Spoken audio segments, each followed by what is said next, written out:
Welcome back guys. आज की video में हम समझेंगे क्रॉपर क्लासिफिकेशन के बारे में, जो कि यूपीएससी, सीडीएस और सीएपीएफ एग्जाम्स में पूछा जाता है। So basically cropper classification world के जितने भी क्लाइमेट्स हैं उनको क्लासिफाई करने का एक पैरामीटर है, एक मापदंड है, जो कि कौन किया था? व्लादिमीर पीटर कॉपन ने। ये एक साइंटिस्ट थे, इनके द्वारा क्लासिफाई किया था। इन्होंने जैसे क्या बता रखा है, classification of the world climate on the basis of temperature, rainfall और वेजिटेशन, यानी कि किसी भी एरिया के टेम्परेचर, रेनफॉल और वेजिटेशन के हिसाब से हम उसके क्लाइमेट को क्लासिफाई कर सकते हैं कुछ पर्टिकुलर कोड्स के हिसाब से। और उस कोड को पढ़ते ही हमें पता चल जाएगा कि वहाँ का क्लाइमेट कैसा है। फॉर एग्जाम्पल, अब ये वाले जो पर्टिकुलर कोड्स हैं on the basis of temperature और रेनफॉल के बेसिस पे डिवाइड करे गए हैं। जैसे कि आप देख सकते हो, जो भी ट्रॉपिकल रीजन है वर्ल्ड के, वो डिनोट करे हैं हमने अल्फाबेट ए से, और जो ड्राई रीजन है ये डिनोट किया बी से, और जो टेम्परेट रीजन है सी से, D for cool region, and E for more cool, and F for frozen. तो ये जो कोड है ये आपको याद रखना पड़ेगा। इसमें थोड़ी सी आपको मेहनत करनी पड़ेगी, बाकी ये तो बहुत ईजी है। अब देखो, ये भी आप याद रख सकते हो, ऐसा कोई बहुत ज़्यादा मुश्किल नहीं है। जैसे आप एफ से फ्रोजन आप याद रख सकते हो, एफ फॉर फ्रोजन। एक ही अल्फ़ाबेट से, ए से हमारा ट्रॉपिकल रीजन हो गया, ठीक है, और सी से हमारा टेम्परेट रीजन हो गया।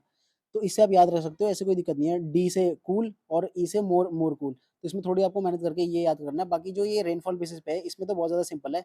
आप देखो, जैसे S for summer, W for winter, ये तो आप लोगों को पता ही है। अब जो भी यहाँ पे हम अल्फ़ाबेट डिनोट करेंगे, एस और डब्ल्यू, अब इसका मतलब होता है समर। एस हमने किया तो मतलब समर ड्राई होगा, और डब्ल्यू हमने किया तो विंटर ड्राई होगा, ठीक है। अब इसका और फिर समर ड्राई होगा तो इसका ऑपोजिट होगा विंटर वेट, यानी कि उस क्लाइमेट में एस अगर लिखा है तो इसका सीधा सीधा मतलब आप समझ लेना कि समर वहाँ का जो होता है वो ड्राई होता है, यानी कि समर के सीजन में कोई भी रेनफॉल नहीं होती, और विंटर के सीजन में रेनफॉल होती है, ठीक है।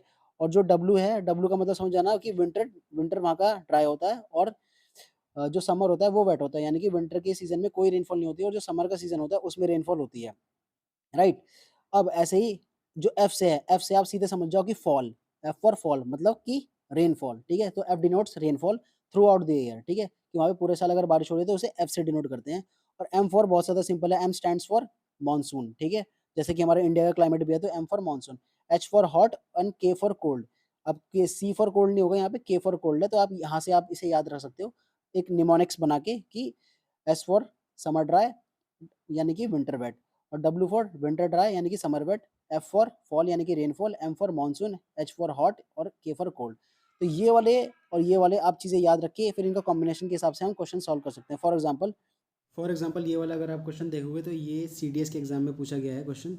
तो ये बोल रहा है कि in Koppen's classification of world climate, A W climate refers to, यानी कि ए डब्ल्यू क्लाइमेट किसे स्टैंड करता है। तो जैसा कि हमें यहाँ पे पता है कि जो ए है वो ट्रॉपिकल रीजन को जस्टिफाई करता है, और जो डब्ल्यू है वो विंटर ड्राई और समर वेट, यानी कि समर में रेनफॉल होगी और विंटर में कोई रेनफॉल नहीं होगी, सूखा पड़ा रहेगा। तो यहाँ पे देखते हैं कि विंटर ड्राई कहाँ लिखा है क्वेश्चन में, और उसे सॉल्व करते हैं। तो पहला ऑप्शन क्या है? Humid tropical wet monsoon climate with a short dry season, ठीक है। Tropical wet and dry climate with a dry season in winter, okay. Tropical desert climate और ह्यूमिड मेसोथर्मल क्लाइमेट। तो जैसे कि आपने यहाँ पे बी ऑप्शन देखा, यहाँ पे क्या लिखा है? ट्रॉपिकल, तो यहाँ पे हमारा ए कंफर्म हो गया। Wet and dry climate with a dry season in winter, तो ये हमारा जो कीवर्ड है ये हमारे आंसर को सही कर देता है, और ऑप्शन हो जाता है बी। क्योंकि जो हमारा हमें पता है कि जो विंटर होता है यहाँ पे हमारा वो ड्राई होता है, और जो समर होता है वो वेट वाला जो क्वेश्चन है ये पूछा गया है सीएपीएफ के एग्जाम में। तो यहाँ पे मैच द फॉलोइंग करने को बोला गया है। यहाँ पे लेटर्स दिए गए हैं हमें क्लाइमेट के, और यहाँ पे उस एक पर्टिकुलर रीजन दिया गया है, ठीक है, उसको हमें क्लाइमेट के हिसाब से मैच करना है। तो सबसे पहला देखते हैं जो सेंट्रल कैलिफोर्निया। अब आपको भी पता है सेंट्रल कैलिफोर्निया किधर है? कैलिफोर्निया हमारा पड़ता है टेम्परेट रीजन पे, तो टेम्परेट रीजन मतलब सी, तो सी तो होगा ही इसका। तो यहाँ पे इसका सी का 1 हो जाएगा, सेंट्रल कैलिफोर्निया का 1। उसके बाद जो हमारा इंडियन सब कॉन्टिनेंट है, आपको पता है कि ट्रॉपिकल रीजन में पड़ता है, ठीक है, बट यहाँ पे ए कई सारे हैं। बट हमारे जो इंडियन सब कॉन्टिनेंट है यहाँ पे मानसून भी तो होता है, तो यहाँ पे एम भी होगा, है ना। तो यहाँ पे डी जो होगा वो 2 के साथ हो जाएगा। अब उसके बाद आप अगर ऑप्शन सी देखोगे तो यहाँ पे सी के साथ 1 है हमारा, और डी के साथ 2 है। तो वैसे तो ऑप्शन सी वैसे ही आपका सही हो जा रहा है बाय एलिमिनेशन मेथड, क्योंकि ये जो बाकी सारे हैं वो सारे एलिमिनेट हो जाएंगे। लेकिन आप और सॉल्व करना है तो आप और भी कर सकते हो। जैसे कि north and south Amazon forest है, यहाँ पे क्या होता है? यहाँ पे विंटर जो होती है वो ड्राई होती है, और जो समर होता है वो वेट होता है, ठीक है, यानी कि समर में बारिश होती है केवल। तो इसलिए 3 का ए होगा, ठीक है। और जो हमारा वेस्ट इक्वेटोरियल अफ्रीका है, आपको भी पता है जो इक्वेटोरियल रीजन के होते हैं वहाँ पे through out the year rainfall होती है। क्यों? क्योंकि वहाँ पे प्रेसिपिटेशन बहुत, क्योंकि वहाँ पे जो टेम्परेचर होता है वो बहुत ज़्यादा होता है, और उसकी वजह से इवेपोरेशन होता है ज़्यादा, और इवेपोरेशन की वजह से प्रेसिपिटेशन ज़्यादा होता है। तो इस वजह से इस वजह से वेस्ट इक्वेटोरियल अफ्रीका का जो सही ऑप्शन होगा वो होगा बी। तो यहाँ से हमें जो सही ऑप्शन मिल जाता है वो ऑप्शन सी मिल जाता है। क्वेश्चन है, ये हमारा क्वेश्चन पूछा गया है एनडीए के अंदर।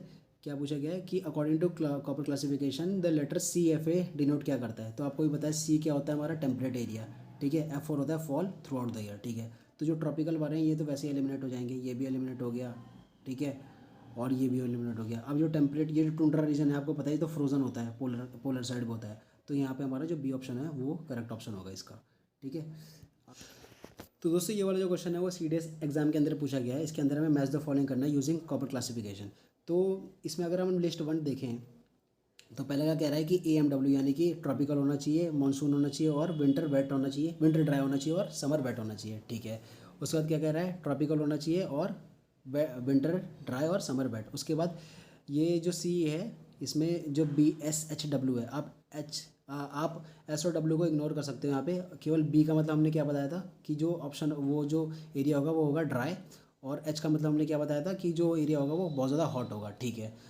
और जो CWG है इसमें आप डब्ल्यू और जी को इग्नोर करो। अब सी का क्या मतलब है कि हमारा जो है टेम्परेट एरिया पे होगा, ठीक है। अब इसे सॉल्व करने की हम कोशिश करते हैं। तो दोस्तों जो सी है टेम्परेट एरिया वो हमारा कहाँ होगा, नॉर्थ इंडिया में ही होगा, ऑब्वियस सी बात है। तो डी का जो करेक्ट ऑप्शन होगा वो 3 होगा।